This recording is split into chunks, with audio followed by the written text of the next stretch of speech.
¿Qué tal? ¿Cómo están amigos y amigas de esta comunidad? Bueno, hay que darle salida también a esta información, por supuesto, y que nos lleva, aparte del análisis que habíamos comentado con ustedes en días anteriores, que es esta actitud entreguista por parte del Partido Acción Nacional. Es cierto, el PAN durante toda su historia ha sido un partido que ha estado siempre más pendiente del qué dirán desde el extranjero que lo que piensan de él en territorio nacional. Llegó al poder de una manera ilegítima.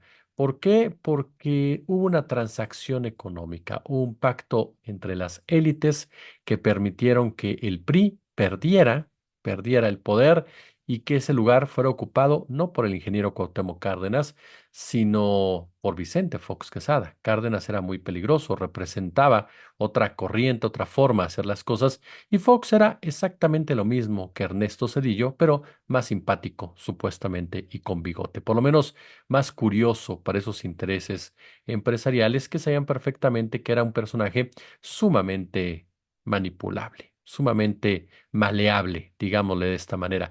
Y después el PAN se mantuvo en el poder con un fraude en el 2006. Es decir, en ninguna de las dos elecciones el PAN ganó por el voto popular como tal. El PAN no ganó con una simpatía de la población como tal.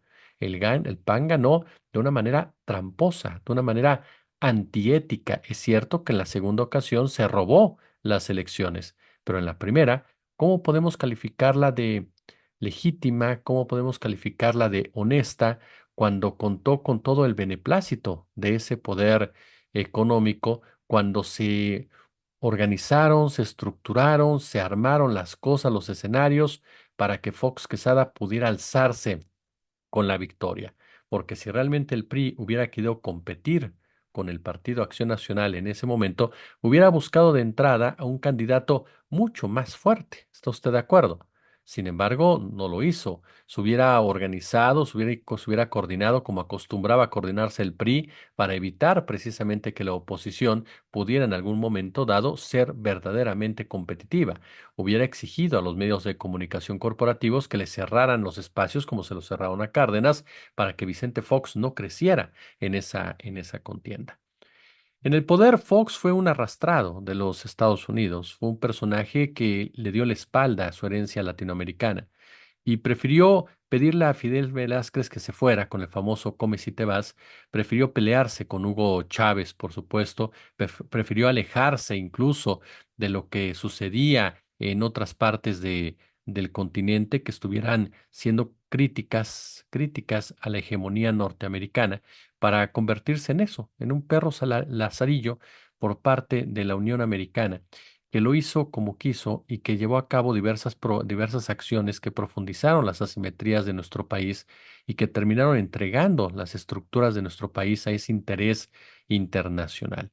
Fox fue un empleado más de las transnacionales y lo hizo con mucho orgullo. Calderón, ya hemos platicado muchísimo de este hombre que no solamente fue un sátrapa en aspectos financieros y administrativos, sino que fue un necropolítico, un criminal que criminalizó la pobreza, que criminalizó al pueblo de México y que no le importó derramar sangre con tal de responderle a los Estados Unidos. Pero Calderón, a diferencia de Fox, pues, no fue exclusivo de la salamería hacia la Unión Americana, sino que también se mostró siempre presto a vender, presto a entregar, a obsequiar los bienes mexicanos a los españoles.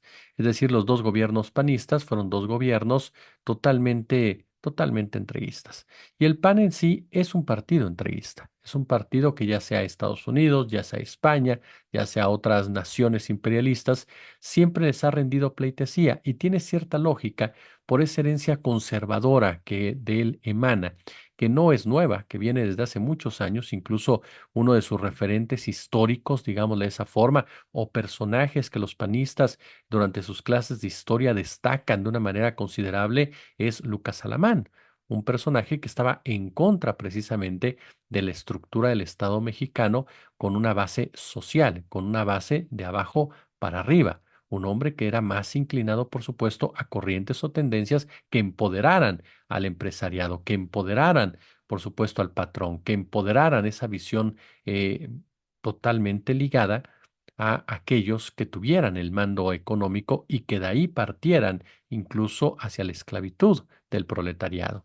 Entonces, cuando tú tienes un referente de estas características históricas y después te encuentras con que muchos de tus principales referentes, ya más actuales, ya más modernos, están totalmente seducidos por esta idea malinchista de que lo que viene de afuera es mejor y que a cualquier gobierno debes de inclinarle la rodilla, pues no es nada extraño el comportamiento ridículo que ha tenido el PAN hacia la figura de Felipe VI, un hombre al que hemos dicho abiertamente no tenían por qué invitarlo. Sí, podrá ser muy jefe de Estado español, pero es un tipo grosero, es un tipo irrespetuoso con la historia de América Latina, es un tipo, como lo dijimos desde el día de ayer, que junto con el gobierno español fraguó evidenciar y fraguó, por supuesto, ridiculizar al presidente López Obrador al filtrar la carta que éste les envió de buena fe para que ofrecieran disculpas por las atrocidades que llevó a cabo la corona española en contra de las comunidades originarias. De ese calibre moral y ético es un personaje como Felipe VI y el gobierno de España. Pero ¿qué podemos esperar de un partido político que ha defendido a García Luna, que ha defendido a Ernesto Zedillo y que ahora defiende a Felipe VI? Bueno, los panistas han hecho más berrinche, así se lo digo, mucho más berrinche que los propios españoles. Hay legisladores españoles que abiertamente han dicho que bueno que no lo invitaron, porque es un grosero. Hay otros que han señalado por qué España tiene literalmente que ligar sus relaciones internacionales a un personaje que, perdón, para los mexicanos no es nadie. Así de sencillo. ¿Por qué España tiene que poner en riesgo su relación con su principal socio comercial en América Latina por la actitud de un personaje como Felipe, por ejemplo? Si los españoles o el gobierno español está atado a esa costumbre monárquica como tal, es el problema de los españoles, del gobierno español. Sin embargo, los panistas son más españoles que los propios españoles y ahora cruzaron nuevamente la línea hasta caer en lo ridículo. ¿Por qué esto? Porque mandó esta sendiputada Noemí Berenice Luna Ayala, coordinadora del grupo parlamentario del Partido Acción Nacional, una carta a su majestad. Imagínese usted el nivel de sometimiento. Su Majestad Don Felipe, ahora sí que Don Patrón, Don Felipe VI, jefe de Estado en el Reino Constitucional de España, en donde, bueno, entre otras cosas, por supuesto, este le dice excelentísimo señor embajador, o sea, referenda también a don Juan Duarte Cuadrado, es decir, don Juan aparte, embajador plenipotenciario del Reino de España, acreditado en la República de los Estados Unidos Mexicanos. Excelentísimo ex señor embajador, a efecto de que el pueblo de España y su jefe de Estado nos referimos al comunicado público del día de hoy de la presidenta electa de México, Claudia Sheinbaum, sobre la asistencia del gobierno de España a la ceremonia de transmisión del Poder Ejecutivo el próximo 1 de octubre. Coincidimos con la presidenta electa Sheinbaum en que México y España comparten una sólida relación de amistad con importantes vínculos económicos, turísticos y culturales, pero nos apartamos tajantemente de instrumentalizar contra cualquier comunidad, pueblo o nación de la tierra nuestro voto a favor del reconocimiento a los derechos de nuestros pueblos indígenas. La raíz de nuestra cultura indígena tiene un eje fundamental, como dice nuestra Constitución, en su composición pluricultural, ándale, sustentada originalmente en sus pueblos indígenas, pero no somos un pueblo unicultural ni tenemos exclusivamente un pasado. Las y los mexicanos somos una identidad individualista, indivisible, una cultura abierta al mundo con un motor vital animado por nuestro pueblo ancestral y por la herencia de libertad y justicia, razón que reconocemos de la ilustración europea y de la cultura grecorromana. Por eso, el criterio que orienta nuestra educación pública es intercultural al promover la conciencia armónica entre personas y comunidades para el respeto y reconocimiento de sus diferencias y derechos en un marco de inclusión social como estipula nuestra Constitución.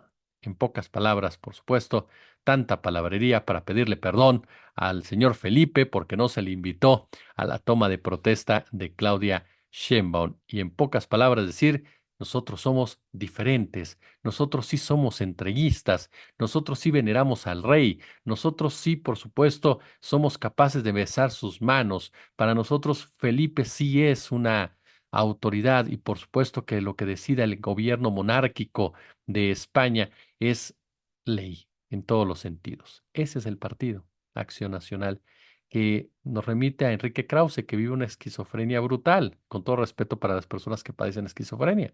Porque por un lado dice que AMLO está creando una monarquía que ya se le heredó a la señora Claudia I, ¿no? A la emperatriz Claudia I o reina Claudia I, y por el otro lado, este, obviamente dándole una connotación negativa a la monarquía creada por AMLO y por Claudia, y por el otro lado va y se linka a un monarca, que sí es monarca.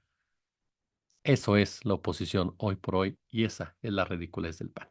Como siempre, un gusto, como siempre, un placer que nos haya acompañado. Gracias y nos vemos mañana a las 11 de la mañana, por supuesto. Póngale like si le gustó el video, pulgar arriba, compártalo, déjenme su comentario y ya lo sabe, por supuesto, super chat, super gracias, únanse al canal. Como siempre, un gusto, como siempre, un placer.